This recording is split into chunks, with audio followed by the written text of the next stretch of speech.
Hello friends, in this quick tutorial I'm going to show you how to create double exposure effect on your Fuji camera instead of doing it in Photoshop or any other manipulation software.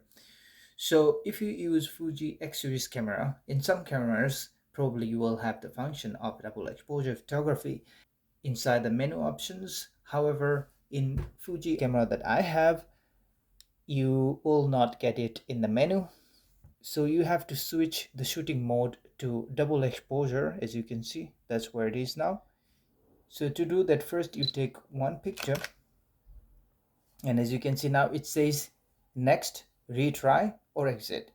So I think it's okay. So if you think that the picture you take it's not okay, then you can retry, or you can go next by clicking on OK menu. Okay, now you move your camera a little bit in any way you want. As you can see, it's already giving us a double exposure effect. And then take another photo. There we are. We now got an image with double exposure. So friends, this is how you can use your Fuji camera to create a double exposure image. I hope this tutorial will help you. Thanks for watching. I'll see you next time. Goodbye.